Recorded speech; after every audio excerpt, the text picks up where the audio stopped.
लगाण वर्षारे उजुड़ीगला धान फसल 2 दिनर लगाण वर्षारे चाषी आखिरे लुह फसल अमल समय लघुचाप जनित वर्षा ढेंकानाल कामाक्षानगर विभिन्न अंचल में चाषी मेरुदंड भांगी बिलरू धान अमल समय चलता बेले चाषी माने धान कटारे व्यस्त मात्र लघुचाप वर्षा जोगु अनेक चाषी बिलरू धान काटी पारि नथिबा बेले अनेक अधा पाचिला धान गुड़िक बिलरू काटी वर्षा दाउरू रक्षा करने बिलरे जरीपाल घोड़े रखिंट फल चलित वर्ष भल फसल होइथिले मध्य धान नष्ट हो चिंतार चाषी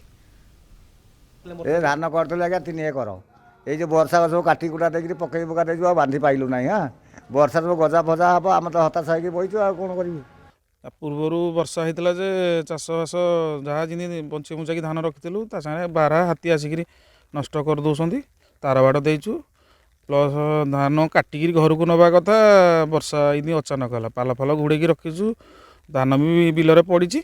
आउ प्रशासन को आम कि आज्ञा करुचु धान भी काटिक जो पकई देचु गजा फजा हो गला टी सियाड़े दृष्टि करेंगे चाषी कूल बंचब।